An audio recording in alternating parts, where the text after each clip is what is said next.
नमो सिद्धाणम, इस पद को लेकर अपन ने एक लघु सिद्ध भक्ति की कारिका अर्थात एक प्राकृत गाथा को आधार बनाकर एक विवेचन माला प्रारंभ की थी।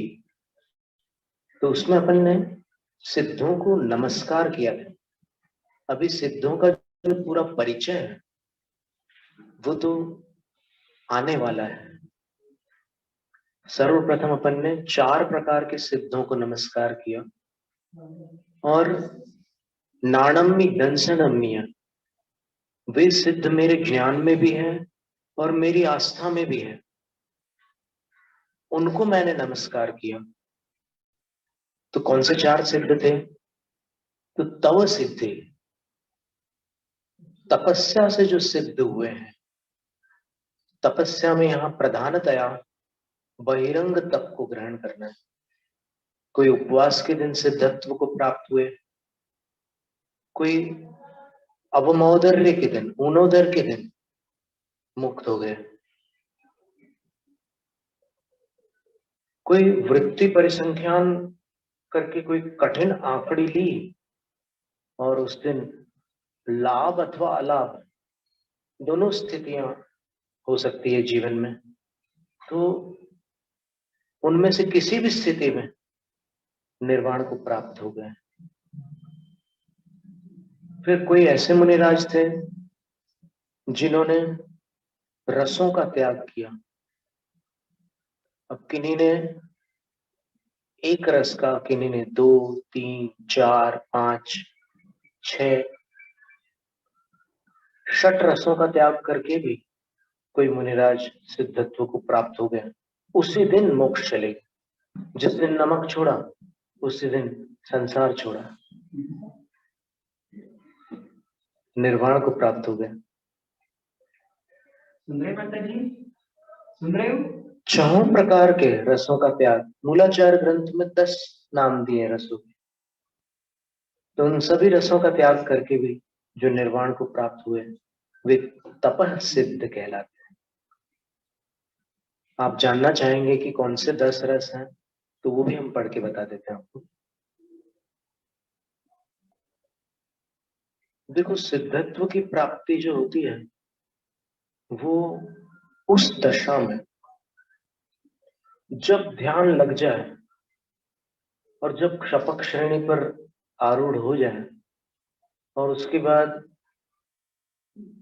चारों शुक्ल ध्यान जब पूर्ण कर ले, तब सिद्धत्व की प्राप्ति हो जाती है।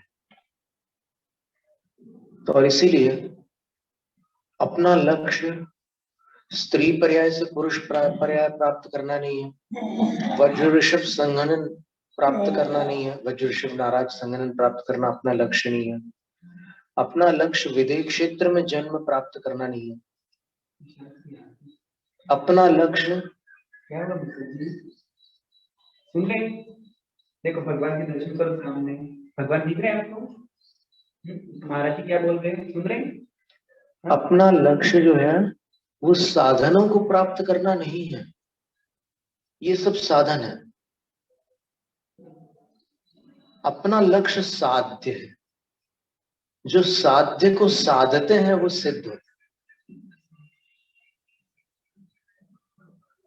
अब आप कहो कि मैंने इतने उपवास कर लिए, मैंने इतना उनोदर कर लिया, वो सब तो साधन थे ना, बहुत अच्छा किया, उसमें कोई ऐसी बात नहीं है, लेकिन वो आपका लक्ष्य नहीं।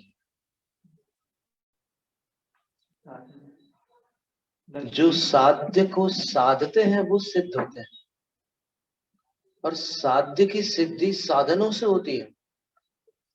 इसलिए साधनों को सिद्ध नहीं करना है, साध्य को साधना है।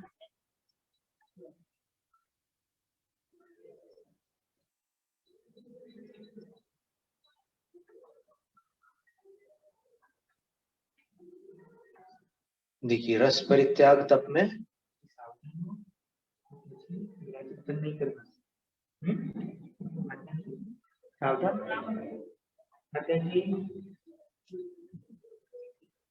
दुग्ध दधि तैल सर्पिर गुड कटु तिक्ताम्ल मधुर लवणा नाम एकानेक रसानाम त्याग सूरे रस त्याग। ये रस त्याग पद इन 10 रसों के नाम लिखे मूलाचार्य ने। दूध, दधी,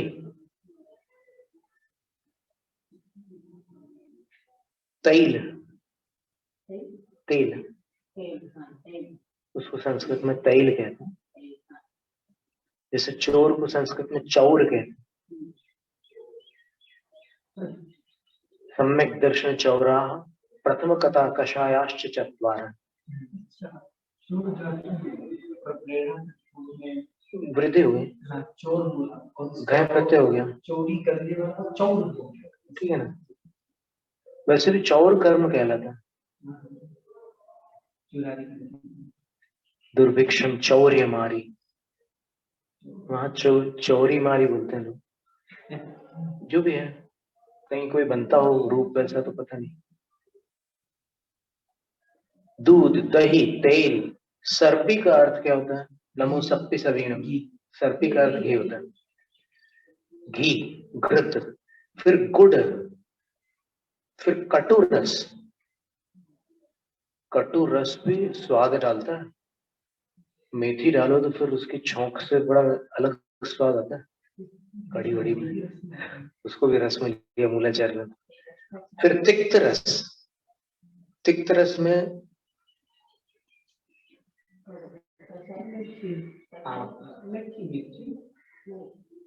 नहीं, निम्बस्य का प्रकृति ही तिक्तता, सर्वज्ञ सिद्धि में पंक्ति है ये। तो कहीं कहीं पर कड़वे को तीखा भी बोला जाता है, और कहीं कहीं पर खारा भी बोला जाता है। अलग अलग प्रांतों की भाषा है। झारखंड और बिहार साइड में अलग प्रयोग होता है उसका। मिर्ची को तीखा बोलते हैं। बाराबंकी अवध प्रांत में हाँ जी, मिर्ची को कड़वा बोलते हैं, कड़वी। हाँ सही बात है। तो तिक्त रस, फिर आम्ल रस का अर्थ होता है खट्टा, फिर मधुर रस। मधुर रस का अर्थ यहाँ पर मिष्ट रस, जैसे गुड़ है, शर्करा है, खांड है, ये मधुर रस में आएंगे। और लवणाना, लवण में लूण, नमक, ये सेंधा नमक होते हैं, इसमें आ जाएंगे। खारा जो स्वाद है, अब अपन खारा बोलते हैं, जिस प्रांत में खारा शब्द चलता है वो नमक का स्वाद बोला जाता है। तो इन 10 रसों में से एक का अथवा अनेक का अथवा सर्व का त्याग करके जो उसी दिन मोक्ष चलेगी, तो वो तपन सिद्ध है। अपने आप नहीं है ना। 6 रस का वर्णन हो भी सकता है कहीं पर। षड्रसी व्रत तो है, षड्रसी व्रत के जापे वगैरह भी आती है। अभी जैसे उसी की अवधि चल रही है, चैत्र माह में प्रारंभ होता है, यानी अष्टांग का जैसे पूर्ण हुई फाल्गुन की, उसके दूसरे दिन से आप षड्रसी व्रत प्रारंभ कर सकते हैं। एक एक महीने के लिए एक एक रस का त्याग करना। सरल है। कुछ लोगों को नमक का त्याग कठिन पड़ता है। अच्छा, हाँ, 6 महीने का हो गया। हाँ, 6 माह का होगा। नमक का अनंत चतुर्दशी के बाद की पूर्णिमा को पूर्ण हो जाए।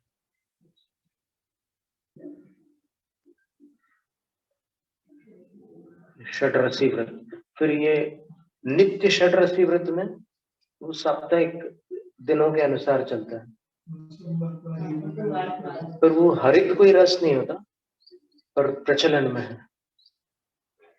व्यंजन जब संस्कृत की पूजाओं में भी क्या करते हैं, जहाँ पर व्यंजन वहां पे छठ रस का वर्णन आता है, इससे कहीं छठ रस होगा नहीं। वो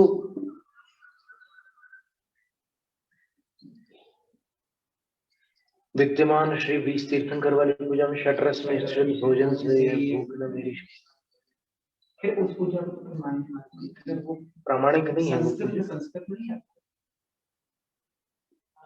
इसकी खोज करके हम निकालते हैं षड्रस की।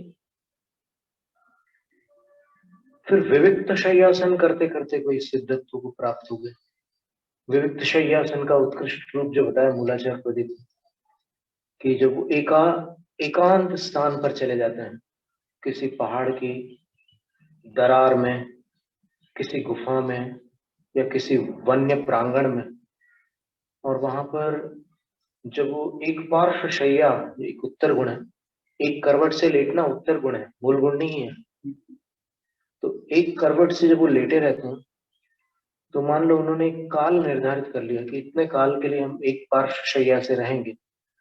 तो अगर उनकी पीठ के पीछे से कोई सिंह अथवा चीता भी आवाज करता है, तो वो शांत चित्त लेटे रहते हैं, वो मुड़ के भी नहीं देखते और उस पर में विचार भी नहीं करते। स्थित प्रज्ञ, इतर संप्रदाय में जैसे स्थित प्रज्ञ एक शब्द आता है गीता में, और यहाँ पर जैन शास्त्रों में वो तात्विक साम्य भाव को प्राप्त है। इसको वहां समता भाव का, परम समरसी भाव का है। वो ऐसी समता में है कि ठीक है, ध्वनि आ रही है कान में, गर्जना की ध्वनि है, कोई बात नहीं, शब्द पुद्गल द्रव्य की पर्याय है, उससे अधिक कुछ नहीं। और जो उस पर्याय में है, वो जीव अपने योग और उपयोग से वैसी प्रवृत्ति कर रहा है। इसमें मुझे विचलित होने की क्या बात है? यदि पूर्व भाव का वैर होगा तो उपसर्ग करेगा, अन्यथा लौट जाएगा। तो अधिकतर लौट जाते हैं।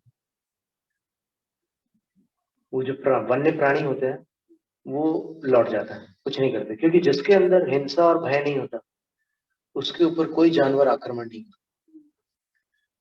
ऐसी एक कहावत है। तो इतने शांत है कि कुछ नहीं होता। तो ऐसी तपस्या करते करते ही लेटे लेटे शुक्ल ध्यान हो जाए, कोई असंभव कार्य तो नहीं है। अरे जब उपसर्ग में कोई आकाश से नीचे फेंकता है साधु को, कोई वैरी विद्याधर या व्यंतर आदि, तब बीच में उनको केवल ज्ञान हो जाता है।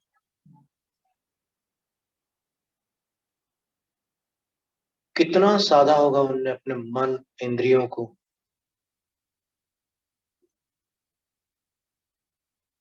इसीलिए हम बहुत बार बोलते हैं कि दीक्षा काल कम से कम संलिग्ना से पहले 10 से 12 वर्ष व्यतीत हो जाए दीक्षा काल का, तो संलिग्ना में एक अलग आनंद आता है। फिर कुछ बिरले जीव ऐसे भी होते हैं जो अल्पकाल में भी पूर्व भाव की साधना के प्रभाव से, कोई ऐसा ऋण होता है उनका कि वो इस भाव में अंत में ही दीक्षा ले पाते हैं, तो भी बड़ी बात है। दीक्षा लेना ही अहो भाग्य। तो जो इतने समय पूर्व दीक्षा ले लेते हैं उनको साधु के पूरे संस्कार प्राप्त हो जाते हैं, और जो दीक्षा में विलंब करते हैं उनके ऊपर गृहस्थी के संस्कार विशिष्ट होते हैं। लेकिन तब भी वैराग्य से अपने मन को वहां से मोड़ा जा सकता है। जो भी संस्कार है कोई बात नहीं, अपन इधर ध्यान लगाओ ना, अपने को क्या छोड़ना है उस पर ज्यादा ध्यान नहीं लगाना है, अपने को क्या पाना है उस पर ध्यान लगाना है। तो आप अगर अरहंत का ध्यान करेंगे, सिद्धों का ध्यान करेंगे, परमेष्ठियों का ध्यान करेंगे, तो फिर विशुद्धि अनंत गुनी हो जाएगी, और अनंत गुनी विशुद्धि से असंख्यात गुणित कर्म निर्जरा होगी। ये जैन सिद्धांत है। तो विशुद्धि के बहुत बारीक स्थान होते हैं। अपन जैसे मान लो आपने नमो और अनंताणम का ध्यान किया, तो एक आवली तक ध्यान करने पर जो विशुद्धि उत्पन्न हो रही है, 2 आवली में फर्क पड़ जाएगा। और संख्यात आवलियों तक अगर आपका ध्यान स्थिर रह गया अरहंत पर, तो आवली कालावधि होती है, उतने समय में आपकी विशुद्धि उत्तरोत्तर वृद्धिंगत होगी। और यदि आप ये 7 स्थानों पर नमो और अंताणम का ध्यान कर रहे हैं, तो जैसे महाबल राजा का जीव था, उसको त्याग का अभ्यास नहीं था, लेकिन जब पता चला कि मेरी आयु 1 माह अवशिष्ट है, आदित्य गति और अरिंजय मुनिराज ने स्वयं बुद्ध मंत्री से कहा कि तुम्हारे राजा ने मनोहर प्रहर में 2 स्वप्न देखे, वो तुमसे बताना चाहता है, लेकिन तुम उसके पास जाओ और उसके बताने से पहले तुम बता दो कि आपने जो स्वप्न देखे हैं उसका फल ही है। और अब वो अवश्य ही तुम्हारी बात को स्वीकार करेगा। अब तक नहीं करता था, लेकिन जब मरण सम्मुख होता है तब धीर वीर भी भिन्न प्रकार से विचार करना प्रारंभ कर देते हैं। और वैसे ही होता है, राजा को अब की बार स्वयं बुद्ध मंत्री का उपदेश स्वीकार हुआ और राजा ने 8 दिनों तक भगवान की भव्य पूजा की। अष्टांग का पर्व, 1 माह आयु अवशिष्ट थी, भगवान की पूजा की, बड़ी भक्ति की, और उसमें तल्लीन होकर आनंदित होकर उन्होंने सब अनुष्ठान संपन्न किए। और उसके बाद 22 उपवास किए। जीवन में प्रथम बार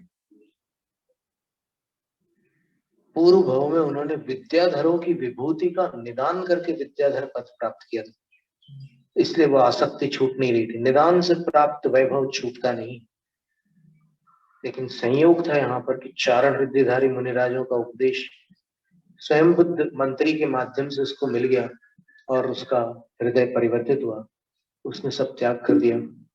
और 22 दिन उपवास करके जब अंत समय आया निकट, तब वहां पर ये भगवत जिनसेन आचार्य महाराज ने लिखा है कि स्वयं बुद्ध मंत्री ने निर्यापक आचार्य का पूरा कार्य संभाला।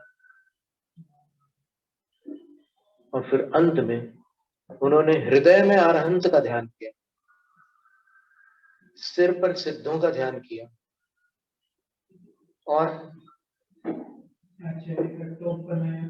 आचार्य महाराज का एक उन्होंने सिर के ऊपर शिरस्त्राण बोलते हैं उसको, जिसको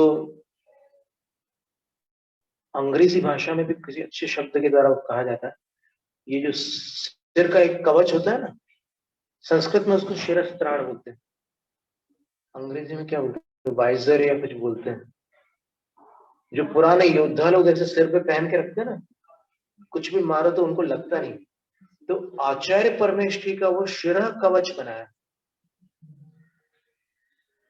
और उपाध्याय परमेष्ठियों का, उपाध्यायों का उन्होंने ये यहाँ का कवच बनाया, वो कर्ण वाले कवच है ना, कवच कुंडल, तो उन्होंने यहाँ अपने वक्षस्थल और पूरे इस मध्य भाग का जो कवच था वो उपाध्याय परमेष्ठियों का बनाया। और हाथ में जो अस्त्र शस्त्र थे, कर्म रूपी वैरियों से लड़ने के लिए जो अस्त्र शस्त्र थे, वो साधुओं के उन्होंने अस्त्र बनाए।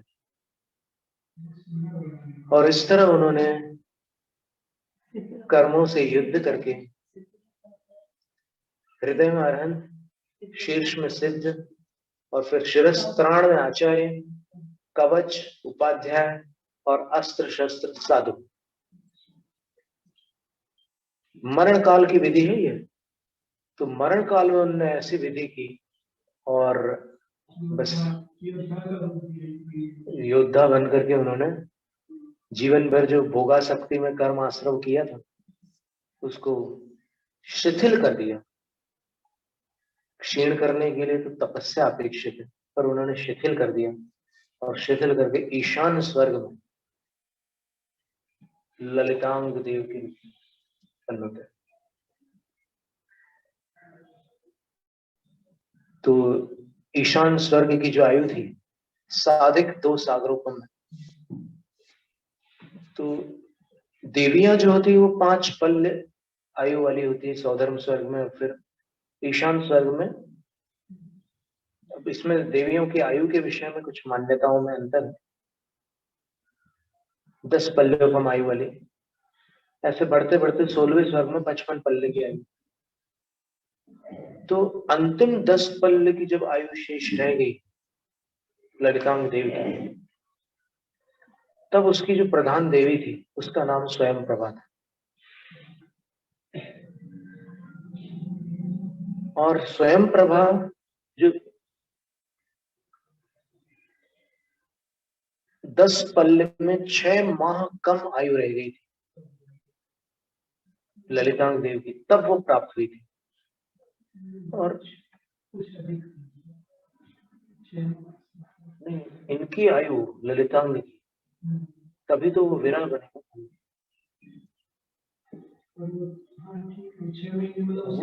उसका विरह था, 6 महीने का विरह हुआ था। तो ललितांग देवी की आयु पूर्ण हो गई, देवी की आयु 6 माह शेष थी। तो विरह वेदना में आर्त ध्यान रत होकर आकुल व्याकुल रहने लगी। पर अंततः सामानिक देवों ने उसको संबोधित किया कि आर्त ध्यान से देखो, भवनवासी व्यंतर ज्योतिष प्रथम स्वर्ग के देव देवियां और द्वितीय स्वर्ग के देव देवियों को आर्त ध्यान से तिर्यंच गति में एकेंद्रीय की पर्याय प्राप्त हो सकती है। पृथ्वी जल और वनस्पति, बादर पृथ्वी, बादर जल का एक और बादर वनस्पति का एक जीवों में उत्पत्ति हो सकती है। प्रत्येक वनस्पति में अग्नि और वायु में तो नहीं उत्पन्न होंगी, लेकिन इनमें उत्पत्ति हो सकती है।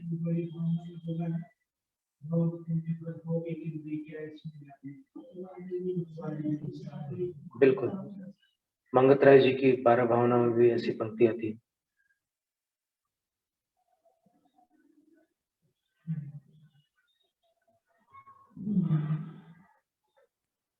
और बोले कि 12वें स्वर्ग तक के देव आर्त ध्यान करके सैनिक पंचेंद्रीय तिर्यंच बन सकते हैं। तो तुम अपनी गति मत बिगाड़ो, तुम आर्त ध्यान को छोड़ दो। तिरिय गई अट्टेण, नारसार ग्रंथ में लिखा है कि आर्त ध्यान से, दुखी होने से, दुखी रहने से तिर्यंच गति प्राप्त होती है। निरय गई पुण रौद्र झाड़ी, रौद्र ध्यान से नरक गति प्राप्त होती है।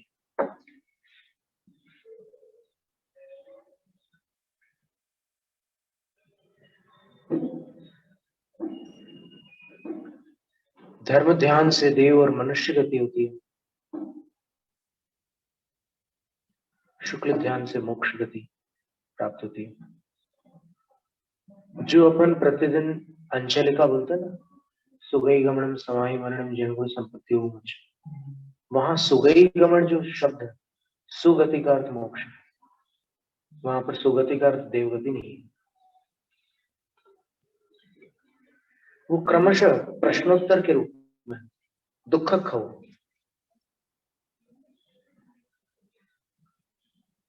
तो एक भक्त भगवान से कह रहा है कि मेरे दुखों का क्षय हो, आप बताओ कैसे हो।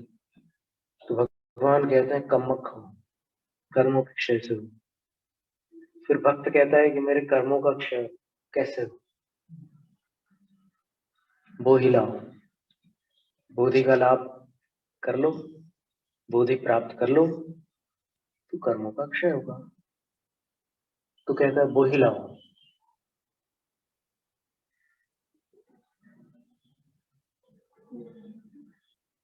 क्या है?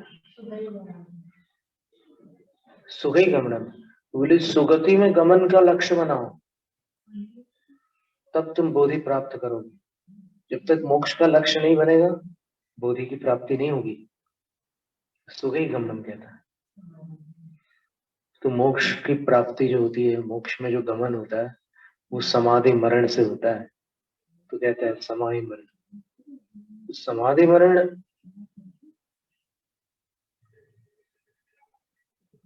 समाधि मरण से मोक्ष पद प्राप्त होता है। बीच में कुछ होता है कि नहीं होता है? तो बोलते हैं कि जिनेंद्र के गुणों की संप्राप्ति होती है। तो भक्त कहता है जिन गुण संपत्ति हो मुझे जिनेंद्र के गुणों की संप्राप्ति हो। प्राकृत में संपत्ति शब्द है, संस्कृत में दोनों छाया बन सकती है, जिनेंद्र के गुणों की संपत्ति हो अथवा जिनेंद्र के गुणों की संप्राप्ति हो, दोनों छाया बन सकती है। संपत्ति नहीं होता, संपत्ति होता है, पत्ती होता है।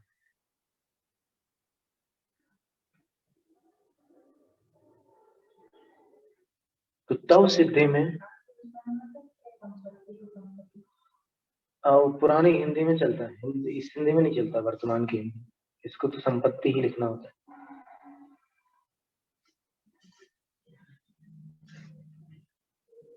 अरु संपत्ति सारी,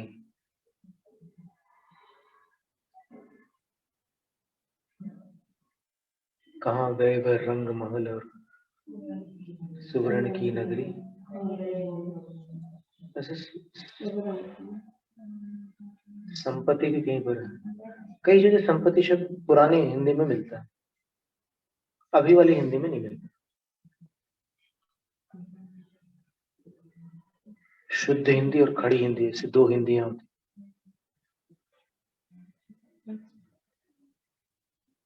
तो अभी जो अपन बोल रहे हो खड़ी हिंदी। तो विविक्त शयासन करते करते भी मोक्ष चले जाते हैं। कोई कठिन आसन लगा लिया, उत्कुटिक आसन, कुक्कुट आसन, गोदोहन आसन,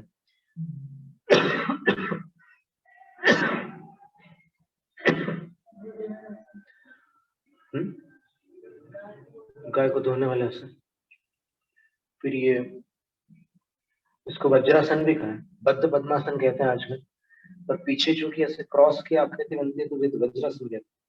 फिर एक वीरासन होता है, एक सिद्धासन होता है, एक पद्मासन होता है, अर्ध पद्मासन होता है, पर्यंकासन होता है, अर्थ पर्यंकासन होता है, विभिन्न प्रकार के आसन। फिर कुछ कठिन आसन भी होते हैं, विशाखासन, विकट आसन आदि। इन किसी भी आसन में ध्यान लगाकर वो चले जाते हैं। विविक्त शय्यासन तपस्वी, तो उनको नमस्कार, तव सिद्धि। और फिर अंतिम बाह्य तप जो है वो कायक क्लेश है, वृक्ष मूल, अभ्रावकाश योग। वृक्ष मूल में बरसात में पेड़ों के नीचे रहेंगे, पानी टपकता रहेगा, भले बारिश रुक जाए लेकिन पानी टपकता रहेगा। तो वो टपकने की एक वेदना होती है अलग से। अब ये वो लोग जानते हैं कि जिनको रात में नींद आ रही है, सोने का प्रयास कर रहे हैं, लेकिन छत से पानी टपक रहा है। वो प्रयास करते हैं लेकिन कभी सिर पर पानी टपकता है, कभी पैर पर टपकता है, एक ड्रॉप पानी गिरने पर नींद टूट जाती है। तो वृक्ष मूल योग, फिर एक अभ्रावकाश योग,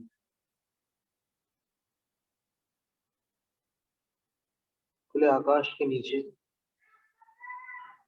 अवकाश करना, यानी ठहरना। सर्दियों में खुले आकाश के नीचे रहना, कोई छत नहीं, कुछ नहीं, कोई दीवार नहीं, कोई आड़ नहीं, चौराहे पर खड़े हैं या नदी के तट पर खड़े हैं या जलाशय के नीचे, जलाशय के तट पर बैठे हुए हैं ध्यान लगाकर। बलराम मुनिराज की तपस्या का वर्णन करते हुए हरिवंश पुराण में जो चित्रण, 6 महीने वो पद्मासन में बैठे रहे और उनके शरीर पर ऐसे बर्फ जम जाती थी। तो दूर से देखने वालों को लगता था कि ये तो कोई मूर्ति है, किसी को समझ में नहीं आता था कि ये मनुष्य है या मुनि है, उनको मूर्ति लगते थे।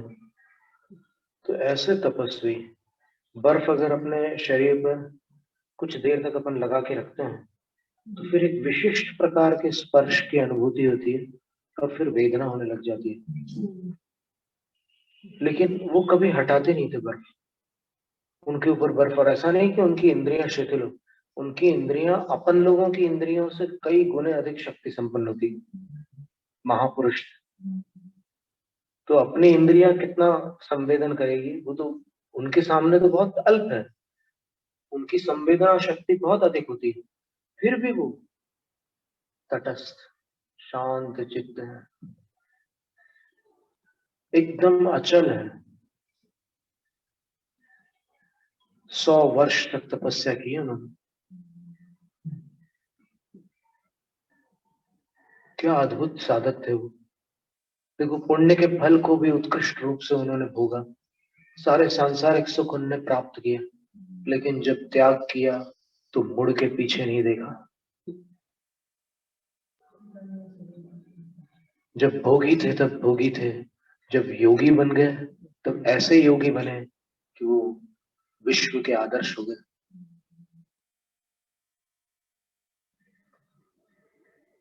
कितनी महान आत्माएं थी।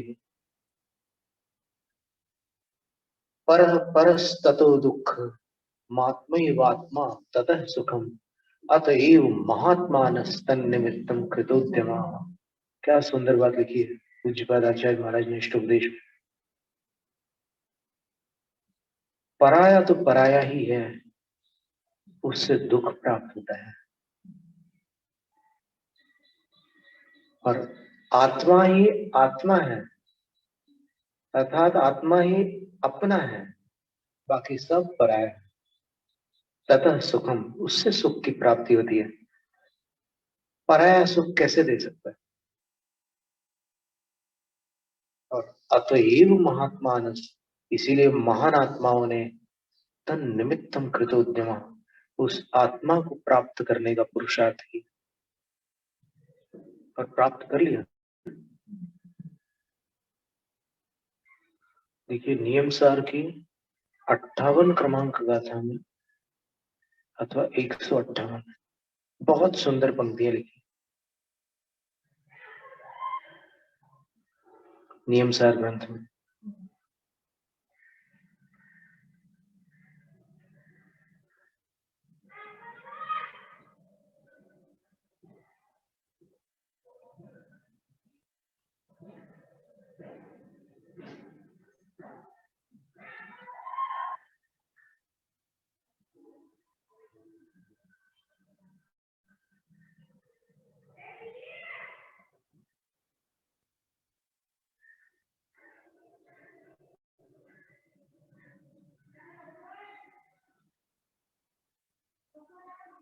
तो 158 में गाथा, क्या भजन है शब्दों में। देखिए, सब्बे पुराण पुरिसा एवं आवासयं च काउण अपमत्त पहुदिठाणम परिवज्जय केवली जादा। सभी पुराण पुरुष व्यवहार आवश्यक और निश्चय आवश्यक को करके, निश्चय आवश्यक ध्यानात्मक है, तो ध्यान को प्राप्त करके अप्रमत्त है पहला स्थान, जिसमें उन स्थानों पर आरूढ़ होकर केवली भगवान बन गए।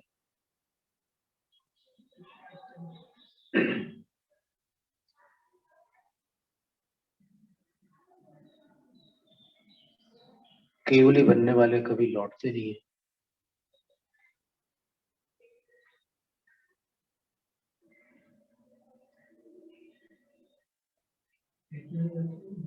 हाँ जी, बिल्कुल। तो इस तरह सिद्धों को नमस्कार करते समय आज अपन ने एक बार पुनरावृत्ति की, और तपस सिद्ध में ऐसे कठिन कठिन तपस्चरण को करते हुए जो सिद्धत्व को प्राप्त हुए, उन तव सिद्धे सिद्धे नमन स्वामी। आप देखिएगा 2 सिद्ध शब्द मिलेंगे आपको, तव सिद्धे, नय सिद्धे, संयम सिद्धे, चरित्र सिद्धे, नाणम्य दंसनम्य सिद्धे सिरधनम स्वामी।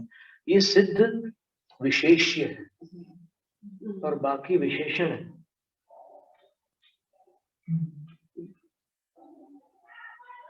तपस्चरण से सिद्ध होने वाले सिद्ध, उनको मैं नमस्कार करता हूँ। जय नम जय दिशा।